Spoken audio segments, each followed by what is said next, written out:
Kalau supremasi hukum hanya dimaknai kita punya hukum, ya berhasil. Tapi kan nyatanya hukumnya dimaknai cuma sebagai pasal-pasal, tapi bukan nilai-nilai negara hukum.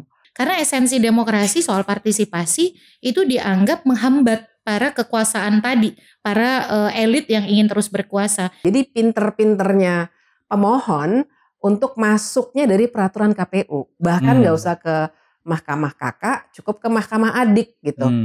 Kita nggak ada yang tahu waktu itu, tiba-tiba keluar kaget semua. Halo semua, ketemu lagi di kanal ini Ngopi Sore. Masih kolaborasi teman-teman Transparansi Internasional Indonesia dan Kolase Konstitusi. Hari ini luar biasa, saya kedatangan dua pendekar perempuan. Dua-duanya sudah jadi influencer ya sekarang nih, kalau udah luar biasa lah pokoknya. Ada Titi dan ada Bibip. Terima kasih ya sudah menyempatkan waktu di kanal ini. Nah, kita mau bicara soal situasi hari ini. Secara umum, saya pengen tanya dulu ke teman-teman nih. Apa yang terjadi dengan demokrasi kita hari ini? Siapa dulu? Silakan. Apa yang terjadi? Iya. Apa ya? Yang terjadi sekarang adalah sebenarnya kegilaan dari para aktor politik ya. Jadi politikus. Saya pengen nyebut spesifik dari para politikus karena tadi pagi kemarin gitu saya juga dalam sebuah talk show yang kemudian sebagian politikus malah mempersoalkan soal-soal seperti amandemen konstitusi. Jadi maksudnya kalau saya suka pakai istilah buruk muka cermin dibelah. Sebenarnya kesalahan para politikus, tapi yang mereka kemudian mau obrak-abrik itu konstitusinya, terus kemudian juga undang-undang. Kan sekarang kita lagi diserbu luar biasa nih. Undang-undang Kementerian Negara, Undang-undang TNI, Undang-undang Kepolisian, Undang-undang Penyiaran, Undang-undang Mahkamah Konstitusi. Belum lagi yang level kebijakan, Tapera dan lain sebagainya. Plus putusan Mahkamah Agung tentu saja. Dan semua ini kan sebenarnya dimungkinkan karena para politikus itu yang memanfaatkan segala celah-celah yang mereka bisa manfaatkan. Jadi demokrasi kita memang lagi turun sekali kan ya. Kalau lihat The Economist Intelligence Unit saja, kita tetap float demokrasi tapi jeblok 2 ya, dari 54 jadi 56 dari 167 negara.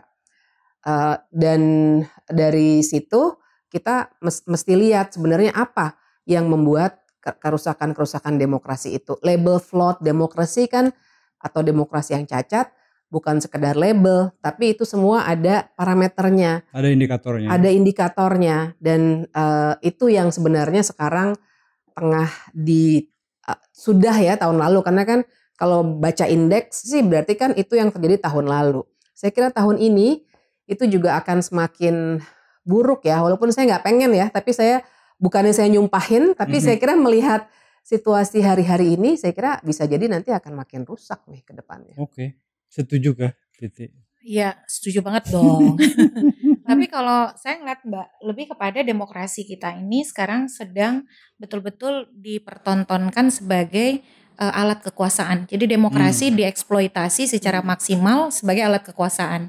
Jadi kalau kita belajar teori demokrasi dengan segala nilainya selama ini gitu ya, justru saat ini mereka tadi yang merupakan elit, politikus, dan juga orang-orang yang berada pada tampuk kekuasaan betul-betul berhasil mengeksploitasi demokrasi menjadi alat kekuasaan.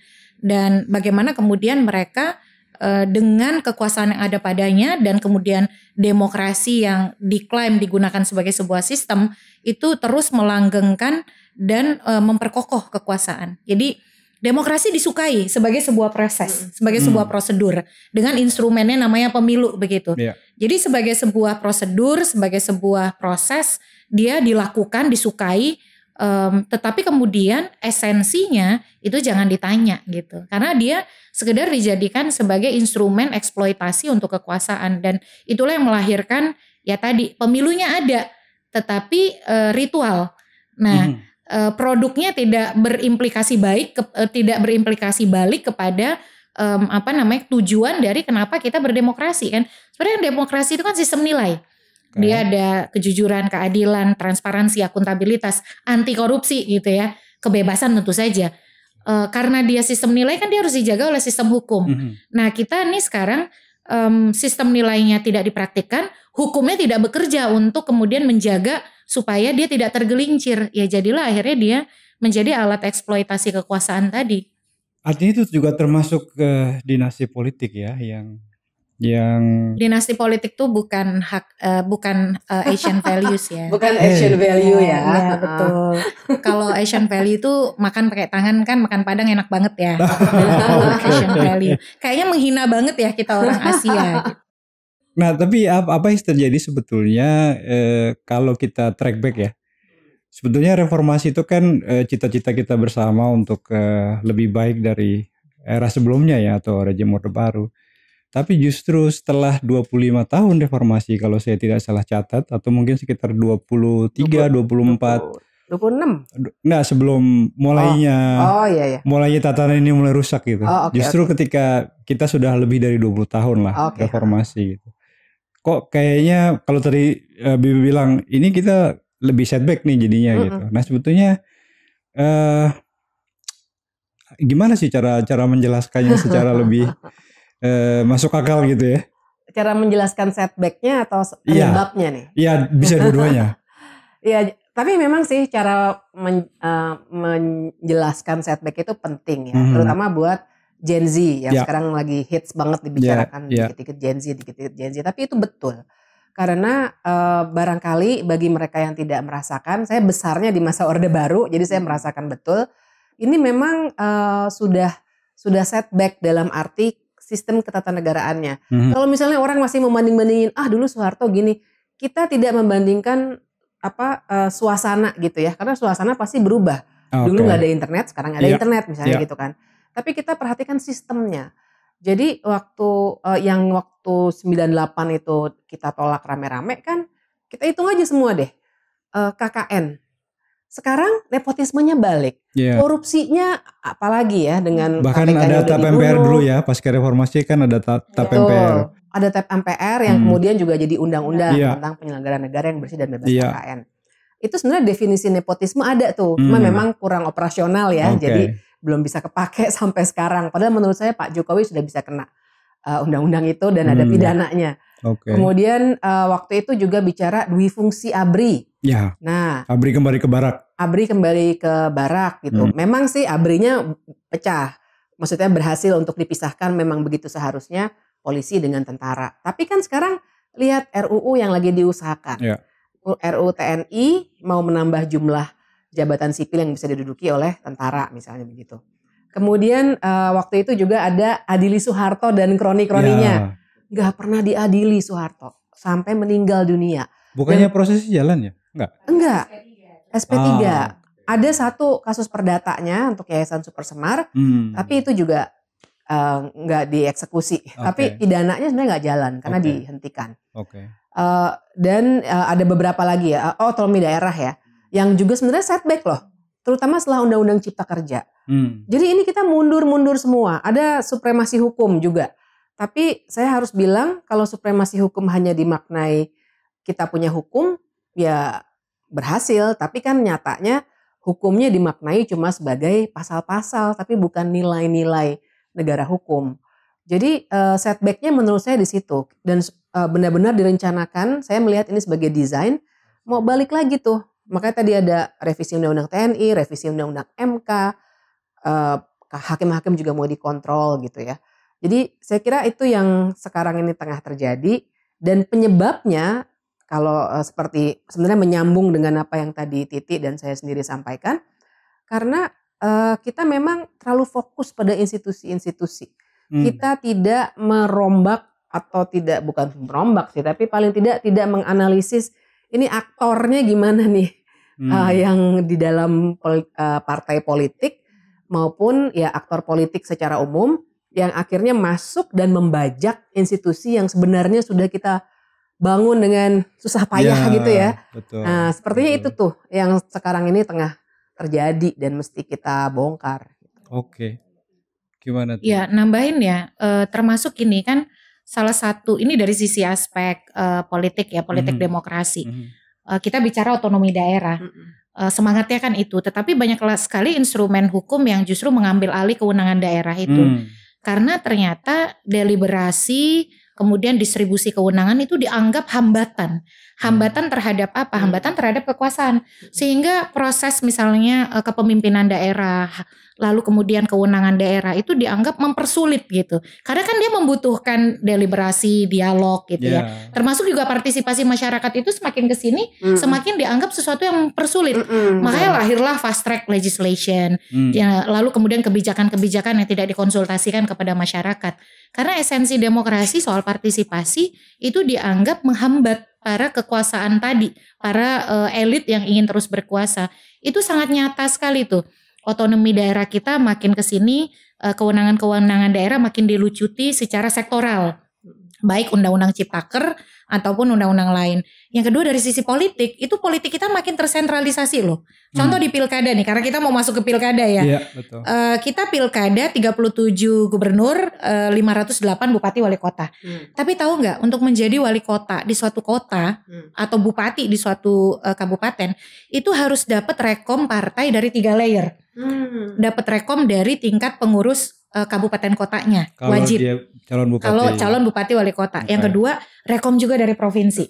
Yang ketiga, DPP. ini yang paling ini nih, wajib rekomendasi dari DPP. Kalau tidak kalau rekom dari DPP tidak dijalankan oleh yang di kabupaten kota, DPP itu bisa mengambil alih. Punya kayak veto gitu ya. Veto. Jadi persis gitu ya. Kalau DPP ada maunya, bahkan dia bisa langsung mendaftarkan calon di pilkada bupati, wali kota, dan gubernur. Jadi kan ini ciri-ciri sentralisasi yang dulu sebenarnya kita perjuangkan untuk desentralisasi. Itu satu indikator tuh. Yang kedua adalah salah satu yang kita harapkan pada waktu 98 kan multi partai ya. Tapi kan semakin kesini proses kandidasi kita tuh makin eksklusif, makin calon dibatasi, dipersulit. Di Pilpres ada ambang batas pencalonan presiden. Mendirikan partai sekarang dibikin tambah susah sekali. Dan mahal. Salah satu yang paling mahal di dunia. Mau masuk parlemen ada ambang batas parlemen 4%. Lalu mencalonkan di jalur perseorangan, di calon perseorangan atau independen, syaratnya makin kesini makin dibikin berat. Begitu. Jadi dalam hal ini ya yang terjadi adalah satu sisi demokrasi menawarkan kebebasan, deliberasi. Tapi faktanya adalah ruang-ruang itu justru ruang-ruang masyarakat itu makin dibuat sempit gitu. Oke, jadi kalau boleh dikatakan dengan bahasa yang lain tuh jadi masih artifisial aja ya. Betul. Ritualnya memang disukai, ritual demokrasi gitu ya. Jadi para elitnya beradaptasi cepat terhadap ritualnya. Nah ini yang sebenarnya saya bilang kita kehilangan momentum. Satu sisi kita melahirkan banyak institusi independen, check and balances, Mahkamah Konstitusi, lembaga-lembaga negara independen. Tapi kita lupa nih bahwa orang yang kemudian mengakses itu tidak direform, yaitu partai politik. Dan sekarang hampir semua lembaga-lembaga itu dimasuki oleh partai politik. Yang desainnya awalnya lembaga negara independen dan bagian dari check and balances.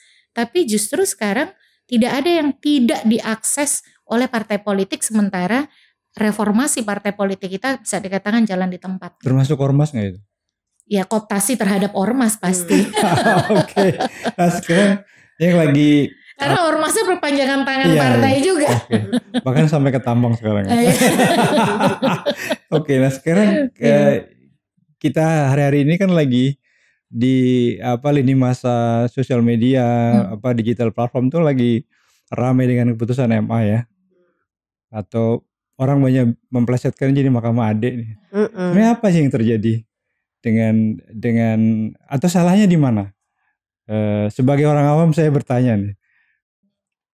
Salahnya salah hakim. Nah, tapi secara konstruksi hukum memang itu apakah memang keputusan KPU itu melanggar undang-undang pilkada sehingga perlu direview dan dibatalkan oleh Mahkamah Agung atau gimana? Ini pertanyaannya pas karena jawabannya adalah tidak melanggar sebenarnya peraturan KPU tahun 2020 itu. Jadi saya nggak tahu ya sejauh mana para pemirsa sudah paham konteksnya, tapi kan peraturan KPU 9 2020 itu bilang umur 30 tahun itu, jadi memang undang-undang pilkadanya bilang untuk gubernur dan calon wakil gubernur itu 30 tahun. Okay. Untuk wali kota, Bupati wali kota 25 tahun. Ya. Titik. Udah sampai situ aja. Ya. Nah, adalah suatu kewajaran di semua rekrutmen jabatan di negara ini, pasti orang yang menyelenggarakan rekrutmen akan bilang, umur itu dihitungnya pas kalian daftar ya. Standar kan, di kantor juga begitu. Nah, jadi itulah yang diatur oleh peraturan KPU 9/2020. Nah, tapi tiba-tiba ada Partai Garuda yang bilang bahwa jangan begitu, harusnya diubah menjadi umur 30 itu sejak pelantikan. Nah, repotnya adalah ternyata 3 hakim agung itu setuju dengan argumen itu, dan akhirnya putusan Mahkamah Agung itu bilang KPU harus mengubah peraturannya supaya umur 30 tahun itu dihitung sejak dilantik. Nah, ini sebenarnya tidak masuk akal karena 2 hal deh, paling tidak nih, sebenarnya banyak sekali tapi kita bisa fokus ke 2 hal. Pertama, Mahkamah Agung dalam pertimbangan hukumnya itu mereka bilang bahwa seharusnya peraturan KPU itu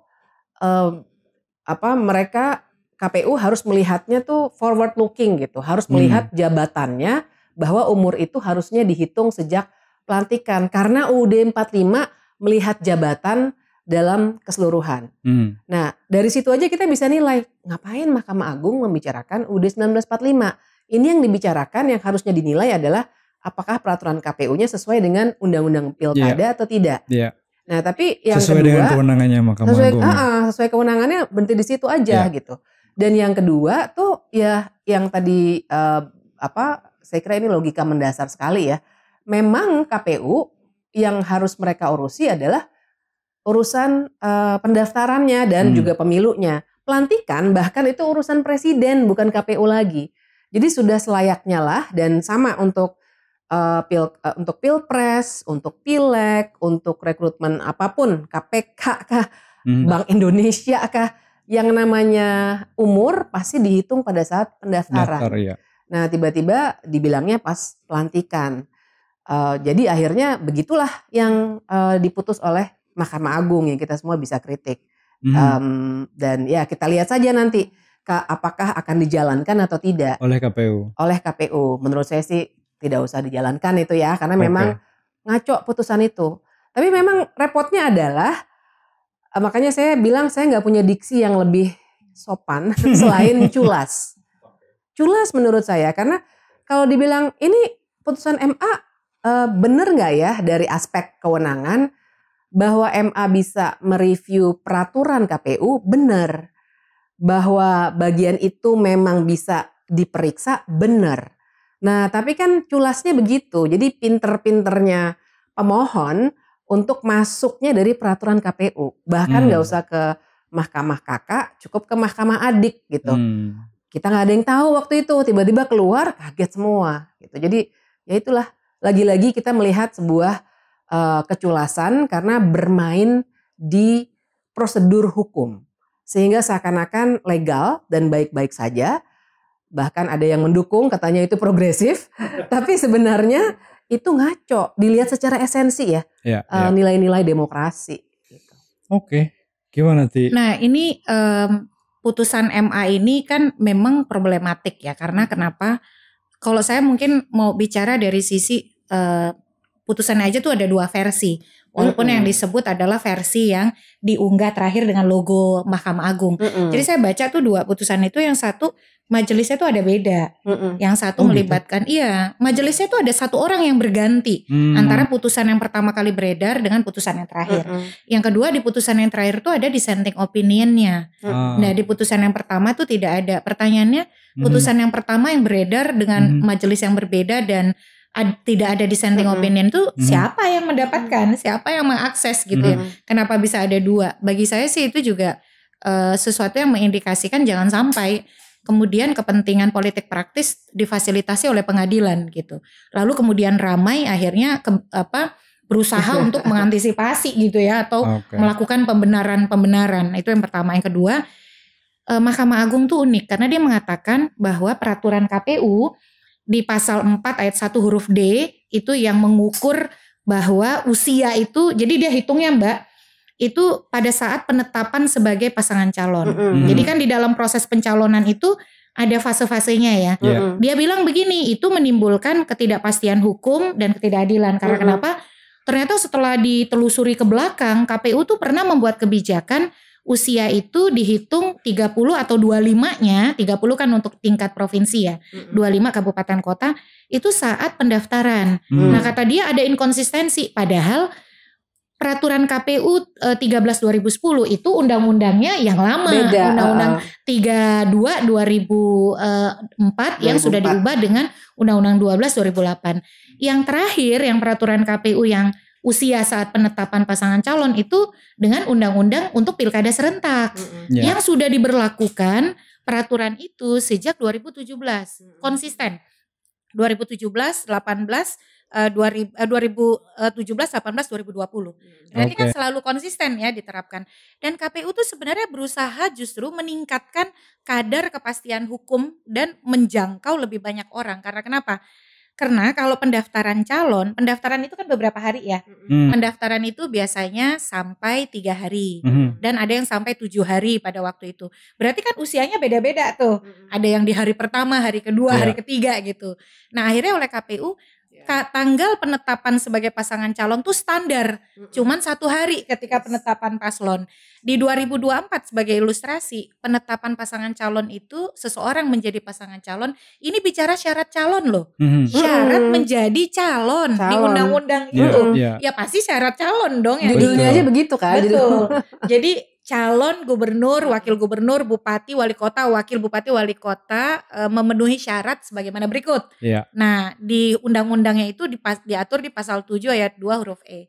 Nah, itu kalau di 2024 penetapan pasangan calon itu 22 September 2024. Berarti dia harus 30 di tanggal itu atau harus 25. Nah, dengan putusan Mahkamah Agung justru menimbulkan ketidakpastian hukum. Karena kenapa? Karena kita tidak seperti Pilpres, punya konvensi ketatanegaraan, pelantikan itu tradisinya adalah harus 20 Oktober. Di Pilkada nggak ada. Karena kalau MK memerintahkan PSU berkali-kali, seperti di Yalimo sampai 3 kali, pelantikan itu bisa dilakukan 2 tahun setelah pemungutan suara. Bisa aja orang umurnya baru 28, dengan kekuasaan yang ada pada dia rekayasa tuh, dia manipulasi proses, tunda aja pelantikannya sampai dia 30 tahun. Justru itu kemudian memberikan ketidakpastian hukum. Makanya kalau saya bilang begini, memang ada semangat menyerentakkan pelantikan, tapi hari ini itu belum ada. Dan itu bukan kewenangan dari KPU, melainkan kewenangan dari eksekutif, presiden dan menteri dalam negeri.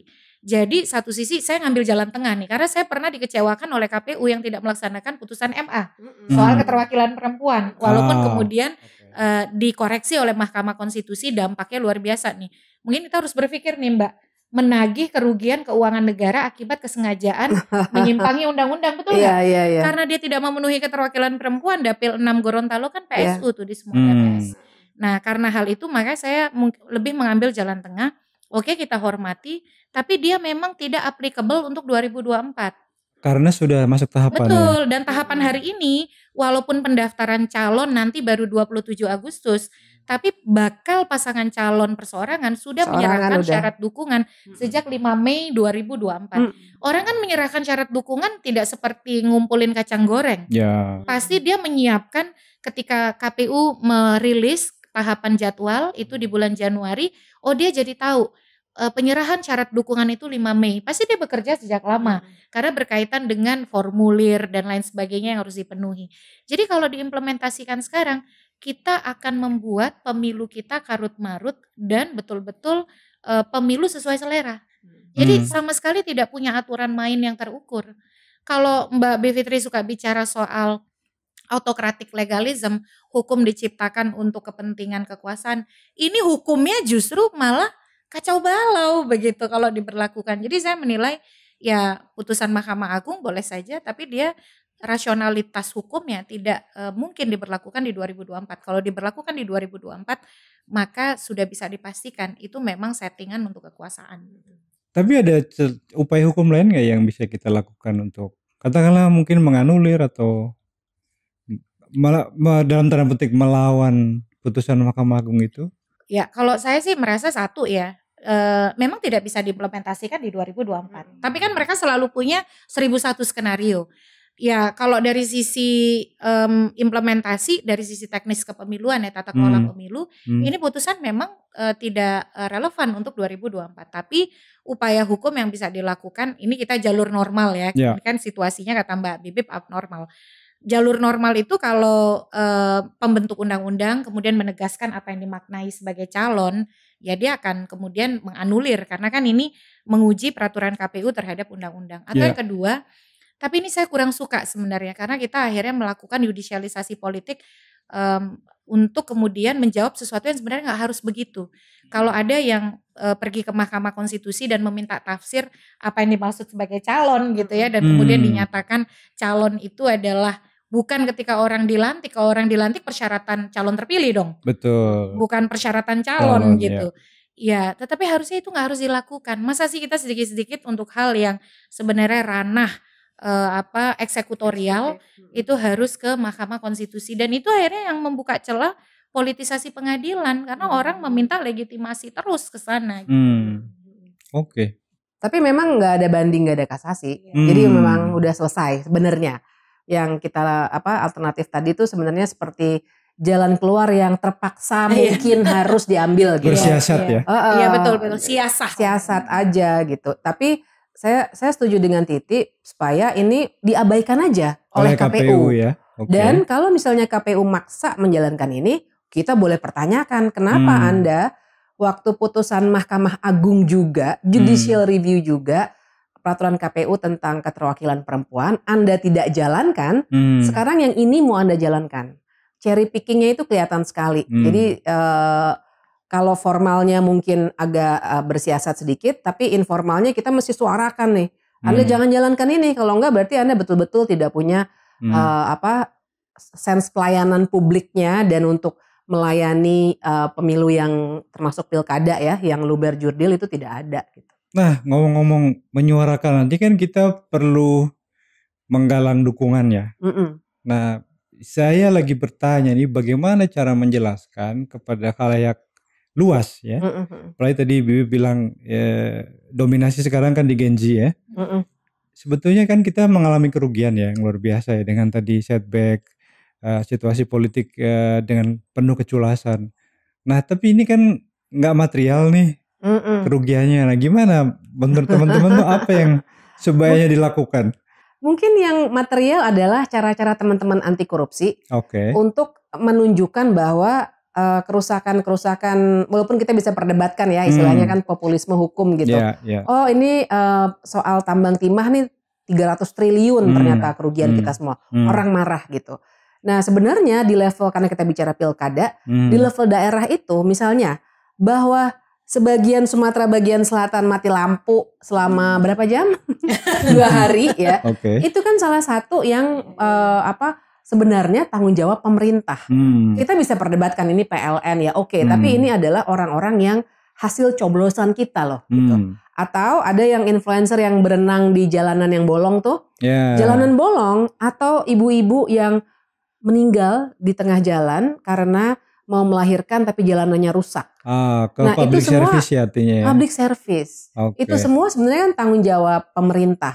Ada pemerintah daerah, ada pemerintah pusat. Tapi intinya ini adalah orang-orang yang kita pilih dan kalau kita ternyata dapatnya orang-orang yang memaksakan diri untuk dipilih padahal dia tidak punya kapasitas hanya karena hubungan kekerabatan, kita akan selalu dapat pemimpin-pemimpin yang mediocre seperti itu.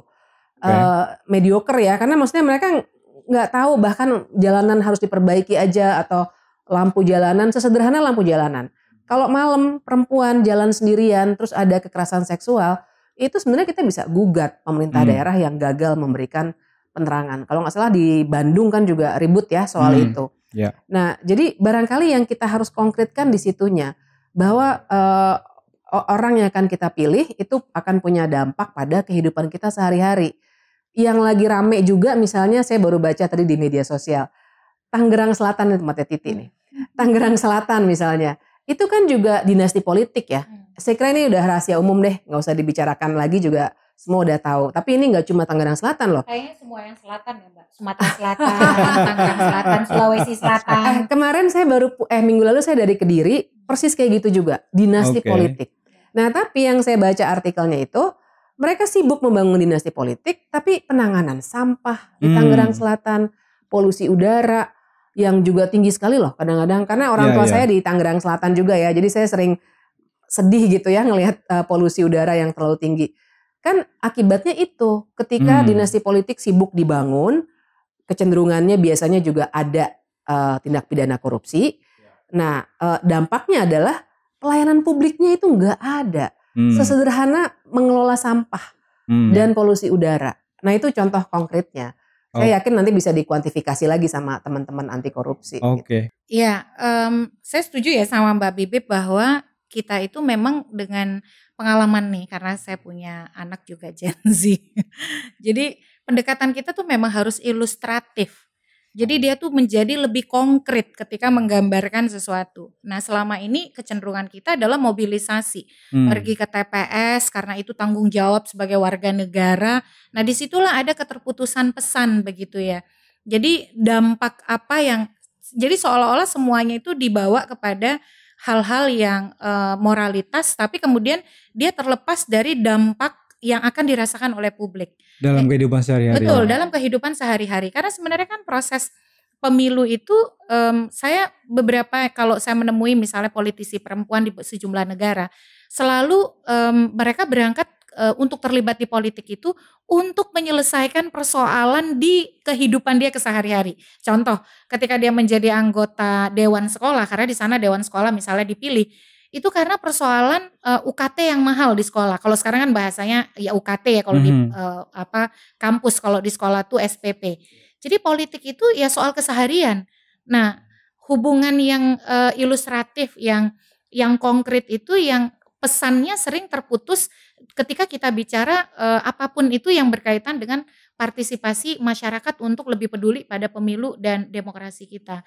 Saya juga jadi tantangan ya buat kita semua ya. Termasuk juga pendekatan seperti ini nih, media-media yang lebih aksesibel kepada mereka. Nah itu yang lebih dibutuhkan, bahwa keterlibatan mereka berdampak pada kehidupan yang paling dekat dan paling rutin sehari-hari. Soal SPP, soal kemudian sarana olahraga dan seterusnya. Nah itu yang menurut saya kita harus lebih banyak mengilustrasikan pada persoalan yang lebih konkret ya, termasuk menemani mereka melakukan aktivisme. Nih karena saya, kalau Mbak Bibip kan memang basicnya aktivis akademisi sejak lama. Kalau saya kan balik ke kampus baru. Sebenarnya gairah itu banyak dari orang-orang muda kita, teman-teman muda kita. Tapi kadang-kadang yang mau menemanin, mau diskusi, mau bertukar pikiran bareng tuh nggak banyak. Ya memang konsekuensinya capek ya Mbak. Kita punya urusan kita sendiri, kita punya agenda advokasi kita sendiri. Tapi ini ada orang yang kelompok orang yang memang mau peduli, tapi kadang-kadang jalannya itu belum dibukakan. Rekan diskusinya belum ada untuk kemudian melahirkan aktivisme hukum, aktivisme itu. Nah aktivisme itu kita bisa bagi 3 ya, kalau saya selalu bilang. Aktivisme sosial, bagaimana mereka menjadi influencer di lingkungan mereka sendiri, karena mereka bisa berbicara dengan bahasa kelompok mereka. Ya, yang kedua adalah aktivisme hukum. Ternyata banyak sekali mahasiswa hukum kita yang mau peduli. Jadi bukan sekedar belajar soal peradilan konstitusi, hukum acara tata usaha negara atau Mahkamah Konstitusi, tapi mau praktik. Jadi ketika berdiskusi apa sih masalah kalian sehari-hari, sebenarnya itu bisa loh melakukan sesuatu melalui jalur hukum tanpa harus menjadi sarjana hukum. Itu banyak ternyata yang mau mencoba, bukan hanya Almas Saki Biru di putusan 90 ya. Nah yang ketiga itu aktivisme digital ya. Jadi bagaimana mereka bisa terlibat melalui ruang-ruang digital. Nah itu yang sebenarnya saya sekarang juga lagi belajar. Karena ternyata kita nggak bisa pakai cara-cara kita dulu ya. Tapi kalian berdua kan memang sudah jadi influencer tuh. Oh, Mbak Bibip. Kalau saya belum punya pola nih, ternyata ada polanya. Tapi saya juga sesempatnya aja bikin kayak gitu. Enggak, IG-nya Titi ini saya tahu jadi rujukan orang yang pengen tahu soal pilkada at least gitu ya. Itu yang saya coba lakukan. Bibip juga. Iya. Dan mungkin ilustrasi lainnya sih ini Ti ya, selain yang kita lihat sehari-hari kayak sampah dan lain sebagainya, juga ketika misalnya kita minta semuanya nih, bayangkan bahwa kita udah capek-capek kuliah, bayar UKT mungkin mahal gitu ya. Nah terus tiba-tiba ada orang yang bisa nyelak, mengambil jabatan yang kita incer cuma karena dia anaknya bos. Atau dia ponakannya si siapa gitu, pejabat tinggi. Kan sakit hati ya. Nah bayangkan bahwa nepotisme tuh sebenarnya dalam bentuk yang real tuh kayak gitu. Sekejam itu. Sekejam itu, kita bisa kena juga. Dan memang sih ini masalah gubernur gitu ya, satu lagi wakil presiden gitu ya. Oke, tapi bayangkan bahwa kalau nepotisme dianggap sebagai sesuatu yang normal, lazim, nggak usah dikritik, lama-lama itu sampai bawah loh. Kita udah capek-capek pitching, mau dapat proyek gambar-gambar bagus misalnya gitu, totonya ponakannya si bos masuk misalnya. Itu bisa terjadi dan itu barangkali juga mudah-mudahan sih bisa jadi ilustrasi yang tepat gitu ya untuk memikirkan sekejam itu sebenarnya nepotisme. Dan berpengaruh langsung sebetulnya dengan kehidupan kita sehari-hari ya. Termasuk juga kan Transparansi Internasional mencatat ya tahun lalu itu ternyata korupsi politik itu akhirnya menyasar juga dunia bisnis dan ekonomi. Ilustrasi yang sama sebenarnya di nepotisme ya, ketika kita melanggengkan itu di dunia politik. Problemnya adalah kalau dia keluarga politik, terpapar politik, lalu kemudian berminat pada proses politik, itu nggak ada masalah. Karena pasti dia orang yang terbiasa terpapar politik keseharian, dia akan lebih punya kepedulian, itu wajar. Termasuk bapak ibu dokter, anak-anak biasanya juga punya ketertarikan. Yang lawyer juga gitu. Yang jadi problem adalah dinasti politik kita itu mengabaikan proses dan merit system, kaderisasi dan juga hal-hal yang sifatnya berproses gitu. Akhirnya dia instan karena dia biasa mendapatkan segala sesuatu dengan bantuan kerabat. Akhirnya ketika itu dinormalisasi, dia akan merambah tuh ke industri, ke bidang bisnis, ekonomi yang lain. Karena kalau mau eksis ya harus begitu, ordal-ordal itu ya kalau bahasa Pilpres kemarin ya. Jadi ini yang saya kira menjadi problem besar kita ya. Sayangnya orang yang berpendidikan justru ada beberapa oknum tentu menormalisasi itu, padahal efek ikutannya itu luar biasa daya rusaknya. Dibilang Asian value lagi ya. Mungkin dia punya nationnya sendiri kan. Kalau saya sih merasa ya sebagai orang yang ya lahirnya di daerah ya, bersekolah melalui proses yang yang memang begitu, ya nggak kebayang kalau kemudian kita menormalisasi nepotisme, pasti saya nggak akan bisa bersekolah yang ada punya persyaratan, menyaratkan persyaratan tertentu, mendapatkan pekerjaan, berkuliah. Ya akhirnya kita nggak punya competitiveness. Bayangin loh, era global saat ini yang seharusnya kita berkompetisi ya, competitiveness-nya ada, walaupun kita juga harus punya ruang afirmasi bagi kelompok rentan. Tapi itu mudah sekali dibalikan oleh mereka-mereka yang punya hubungan dinasti gitu. Oke. Pertanyaan terakhir. Lalu apa yang harus kita lakukan sebagai bagian dari masyarakat sipil? Nah, ini kan juga bagian refleksi kita toh? Iya dong. Jadi gimana menurut teman-teman? Wah ini pertanyaannya berat banget. Terakhir nih berat banget. Soalnya ya yang pasti adalah ya kita harus melawan ini. Melawannya tuh bukan melawan gerasa gerusu tonjok-tonjokan ya. Melawan cara pandang ini. Paling tidak kita harus kasih ya semacam ini, acara ini untuk bilang bahwa ini salah loh guys. Jangan dibener-benerin dengan argumen apapun, hak asasi manusia atau apapun. Dan juga yang harus kita tekankan bahwa kalau ini semua barangkali bikin kita frustasi ya sama politik gitu. Orang makin lama makin ya udahlah kalau gitu gue nggak usah milih deh, nggak peduli deh sama politik. Tapi sebenarnya ingat bahwa kalau kita menjauh dari politik, ini orang-orang jahat ini dia merajalela. Dia makin seenak-enaknya aja untuk apapun yang mereka ingin lakukan gitu. Jadi kita jangan ikut membenarkan ini dengan diam saja. Menurut saya kalau kita diam saja, ya ini akan jadi normal yang baru. Dan itulah yang akan merusak ke depannya tadi yang dari tadi kita omongin. Kita nggak bisa berkompetisi, diselak sama anaknya pejabat dan seterusnya. Dan satu lagi deh yang agak kelupaan tadi tapi kayak penting juga deh. Banyak yang kemudian bilang ya kan nggak ada masalah dong mengubah-ubah undang-undang atau peraturan misalnya. Masalah karena yang dipakai adalah jalan pengadilan. Jadi itu juga yang harus disadari oleh publik secara umum, bahwa memang mengubah skema teknis pemilu kah atau apapun boleh dilakukan. Ini kan kita nggak akan statis juga ya, namanya sistem pasti ada evaluasi, perbaikan. Cuma cara yang paling benar adalah dengan proses mengubah peraturan secara partisipatif. Jadi misalnya nanti saya sama Titi bisa aja misalnya berdebat sama Partai Garuda, bilang nggak setuju dalam forum yang terbuka nih. Kemudian dengan segala evidence yang ditampilkan gitu. Di pengadilan kan prosesnya bukan pembentukan kebijakan. Pengadilan itu memang pemutus gitu. Apalagi di MA itu tertutup prosesnya. Nah, jadi sebenarnya cara itu yang juga kita harus kritik.